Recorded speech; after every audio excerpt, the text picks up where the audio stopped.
नमस्कार साथियों, राम राम सा ऑथेंटिक क्लासेस में आप सभी का हार्दिक स्वागत है।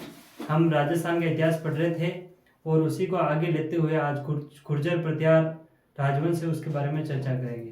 तो देखिए, सबसे पहला राजवंश लेते हैं गुर्जर प्रत्यार।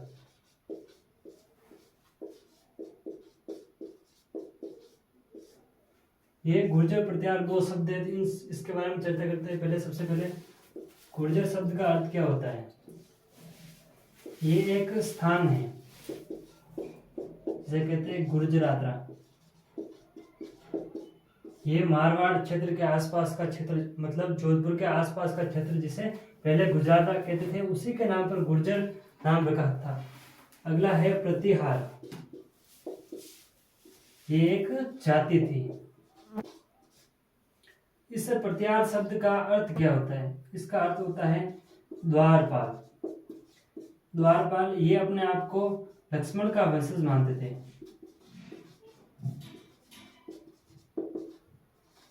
किसका वंशज? लक्ष्मण का वंशज मानते थे। क्योंकि इनका नाम द्वारपाल इसलिए पड़ा है क्योंकि ये लक्ष्मण जी थे जो राम जी के साथ वनवास एक सेवक के रूप में, मतलब द्वारपाल के रूप में गए थे। इसीलिए इन प्रतिहारों को द्वारपाल कहा जाता है, क्योंकि ये लक्ष्मण के वंशज मानते हैं अपने आप को। इसमें देखते हैं गुर्जर शब्द का उल्लेख कहाँ मिलता है।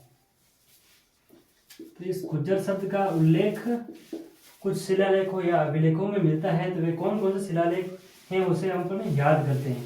तो एक ट्रिक बना रखी है, उस ट्रिक से अच्छी तरीके से याद हो जाएगा। तो ट्रिक है रानी देख गुर्जर आया। ये बहुत ही बढ़िया शानदार ट्रिक है, इससे याद रखने में आसानी होगी। इस राज से हो जाएगा राधनपुर, नीच से हो जाएगा नीलकुंड, देश से हो जाएगा देवली और क से हो जाएगा करडाह। करडाह याद रखना। राज से हो जाएगा राधनपुर, नी से हो जाएगा नीलकुंड, देश से हो जाएगा देवली, क से होगा करडाह। तो इसका उल्लेख इनमें मिलता है, मतलब इस शब्द का उल्लेख इन शिलालेखों में मिलता है। कौन कौन से? राधनपुर, देवली, नीलकुंड, करडाह। और आगे देखिए एक अभिलेख है, उस अभिलेख का नाम है ऐहोल अभिलेख। इसके प्रशस्तिकार है रवि कीर्ति। ये किसके शासनकाल में लिखा हुआ है? तो ये था पुलकेशिन द्वितीय, जो कि एक चालुक्य शासक था। याद रखना कौन से अभिलेख में गुर्जर शब्द का उल्लेख है। तो ऐहोल अभिलेख, जिसके प्रशस्तिकार रवि कीर्ति हैं, जो कि पुलकेशिन द्वितीय, जो कि चालुक्य शासक है, उनके शासनकाल में थे। और कौन कौन से शिलालेख में? तो ये चारों शिलालेख आप याद रखना। आसान सी ट्रिक है, बहुत ही जल्द समझ में आ जाएगा। अगला देखते हैं मुहनोत नेणसी। मुहनोत नेणसी ने क्या कहा था? मुहनोत नेणसी ने गुर्जर प्रतिहारों की 26 शाखाओं का उल्लेख किया था। कितनी? 26। इस 26 शाखाओं में सबसे प्राचीन थी मंडोर। कौन सी थी? मंडोर, जो कि सबसे प्राचीन थी। इसके साथ साथ ही पड़ोच आदि भी कुछ शाखाएं हैं जिसका उल्लेख मुहनोत नेणसी ने किया था। तो ये आपको याद रखना है। इसमें सबसे मोस्ट है ये, और इसको आपको देखना है। आगे देखते हैं। मैं इसको मिटा देता हूं पहले।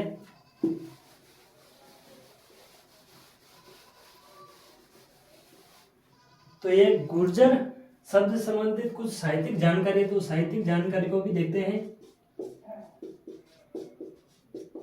साहित्यिक जानकारी क्या क्या थी? तो कुछ किताबें हैं, उसका नाम लिखते हैं, उसको आप याद भी रखना है क्योंकि अधिकतर एग्जामों में वो पूछी जाती है। सबसे पहले है उद्धोत्तम सूर्य की एक किताब है जिसका नाम है कुलेमला, जिसमें गुर्जर शब्द का उल्लेख हुआ था। दूसरा है बाणभट्ट, जिसकी किताब है हर्षचरित्र। अगला है खुमान रस, खुमान, सॉरी ये उल्टा हो गया, इसको वापस मिटाते हैं। दलपत विजय। दलपत विजय का था कुमार बासु। अगला है जिन सेन सूरी। जिन सेन सूरी की पुस्तक थी हरिवंश पुराण। तो इनको याद रखना, जिसमें इसकी गुर्जर प्रत्यार राजवंश की साहित्यिक जानकारी इन किताबों में मिलती है। इनको अच्छे से आप याद रखना। और कुछ विदेशी यात्री थे जिन्होंने भी गुर्जर प्रत्यार वंश का उल्लेख किया है, उनको शासक के साथ साथ पढ़ते हैं, जबकि इनको अभी ले लेते हैं कुछ है जो। तो कुछ अरबी यात्री थे। इन अरबी यात्रियों में कौन कौन था? तो एक नंबर था सुलेमान, दूसरा था अलमसुदी। तो इस सुलेमान ने क्या कहा था गुर्जर के बारे में? तो इसने एक शब्द दिया था जुर्ज। एक शब्द था जुर्ज, ये गुर्जर शब्द के संबंधित था। मतलब अरबी यात्री जुर्ज कहा गुर्जरों को, तो मतलब इसका संबंधित सुलेमान का जुर्ज था। और इस अलमसुदी का आप याद रखना अल गुर्जर। तो इस ऊ से आप याद रखना सुलेमान, और इसका अल आगे आ रहा है तो इसी से अल गुर्जर इससे हो जाएगा। इसी अल गुर्जर कहा था अलमसुद्दीन ने, और इसे गुर्जरों में जो राजा होते थे उसे बोरा कहते थे। मतलब जब वे आए यहाँ पर तो उनके साहित्यिक ग्रंथों में गुर्जरों के राजा को बोरा कहा है। आगे देखिए, एक था चीनी यात्री जो कि गुर्जर काल के समय यहाँ भारत में आया था और राजस्थान में भी कुछ जगहों पर आया था। उसका नाम था हवेनसांग। हवेनसांग ने भीनमाल के बारे में कुछ कहा था।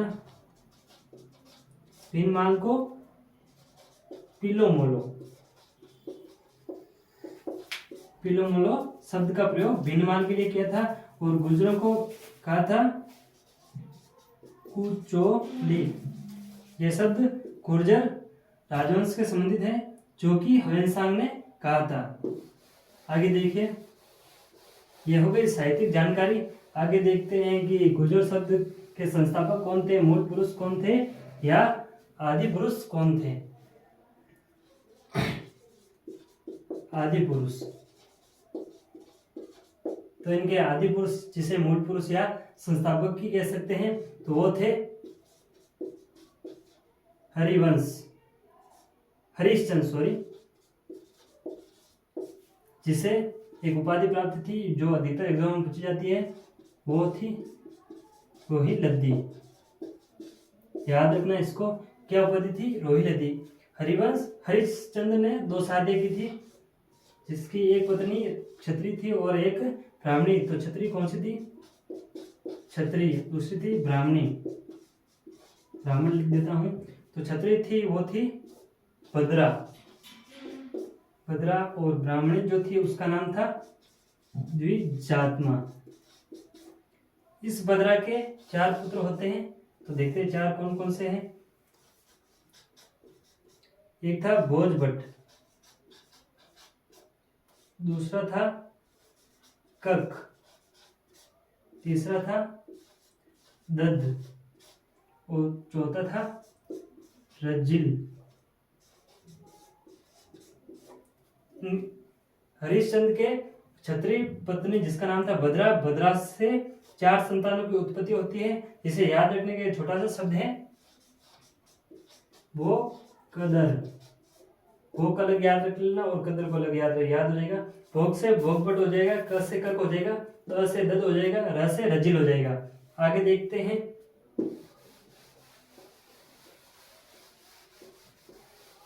तो इन चारों संतानों ने एक साथ मिलकर मंडोर पर अधिकार कर लिया और मंडोर को राजधानी कौन बनाता है? तो इसमें से बचता है रज्जिल। रज्जिल ने राजधानी किसको बनाई? मंडोर को। ये था मंडोर जिसे राजधानी बना दी और अपनी शक्ति का मतलब विस्तार किया। मंडोर को जीतने के बाद उसने राजसूय यज्ञ करवाया। रासु रासु यज्ञ किसने करवाया था? प्रथम बार रजिल ने करवाया था, क्योंकि उसने मंडोर को जीतकर राजधानी घोषित कर दिया था। और इसी रजिल का एक पुत्र होता है जिसका नाम था नरभट्ट, जिसकी एक उपाधि है, उसे भी आप याद रखना, पिलपाणी। ये किसकी उपाधि थी? तो ये रजिल के पुत्र नरभट्ट की उपाधि थी। और नरभट्ट से एक प्रतापी शासक का जन्म होता, उसका नाम था नागभट्ट प्रथम, जो कि मंडोर शाखा से संबंधित है। हरिश्चंद्र भी मंडोर शाखा से थे, परंतु उन्होंने मंडोर को राजधानी नहीं बनाया था। राजधानी किसने बनाया था? रजिल ने मंडोर को राजधानी बनाया था। आगे आ जाते हैं नागभट्ट प्रथम, जो कि एक प्रतापी शासक हुए थे। उन्होंने उनका विवाह जज्जिका से हुआ,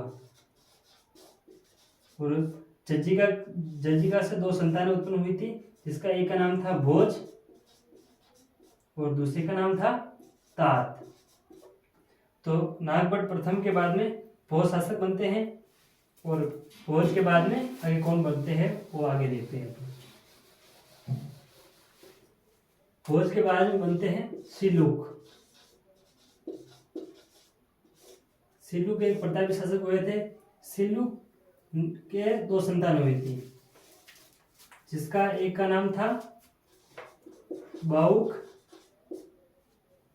दूसरे का नाम था कक्कुक। 1 मिनट में मार्कर चेंज कर देता हूं, बने रहिए आप। इनसे संबंधित महत्वपूर्ण जानकारी है जो कि आपको याद रखनी है, जो परीक्षा के लिए उपयोगी है। बाउक ने एक प्रशस्ति लिखी थी, उसका नाम था बाउक। आपको याद रखने में आसानी होगी। बाउक प्रशस्ति किसने लिखी थी? बाउक ने। और ये कब लिखी थी? तो इसका आसान हो जाएगा 837 ईसा पूर्व, जो कि मंडोर के विष्णु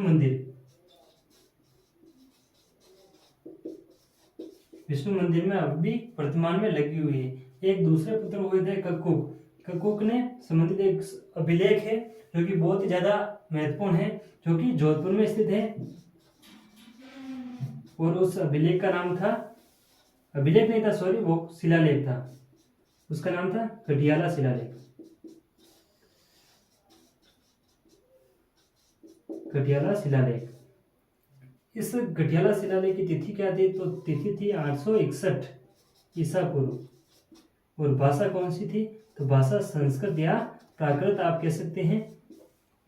तो ये बहुत ही महत्वपूर्ण जानकारी है। बाउक प्रशस्ति जिसकी रचना बाउक ने की, जो कि एक प्रतिहार शासक हुए थे। 837 ईसा पूर्व में इसकी रचना हुई थी। ये मंडोर के विष्णु मंदिर में वर्तमान में स्थित है। और अगला एक शासक हुआ था जिसका नाम है कक्कुक ने जोधपुर में गढ़ियाला शिलालेख का निर्माण करवाया था। उसका तिथि है 861 ईसा पूर्व, जो कि संस्कृत या प्राकृत भाषा में लिखित है। अक्सर ये पूछा जाता है गढ़ियाला शिलालेख कितने हैं? तो कई जगह 2 लिखा हुआ है और कई जगह 4 भी इसके पार्ट माने जाते हैं। तो ये याद रखना, ये बहुत ही महत्वपूर्ण है। और ये ज़्यादा महत्वपूर्ण नहीं है, फिर भी इनके दोनों ये महत्वपूर्ण है, तो आप याद रखना। और आप वीडियो को पूरा देखा करें, बीच में स्किप ना किया करें, क्योंकि अपन जहाँ भी जिम में जाते हैं तो हलवा जो होता है ना, उसे थोड़ा ना खाकर पूरा खाते हैं। तो आप भी वीडियो को पूरा देखा करें और लाइक करें, शेयर करें और बने रहिए। अगली कक्षा में अपन गुर्जर प्रतिहार वंश के बारे में विस्तृत जानकारी करेंगे। नेक्स्ट पार्ट में गुर्जर प्रतिहार वंश को पूरा भी कर लेंगे। तो बने रहिए ऑथेंटिक क्लासेस के साथ। धन्यवाद।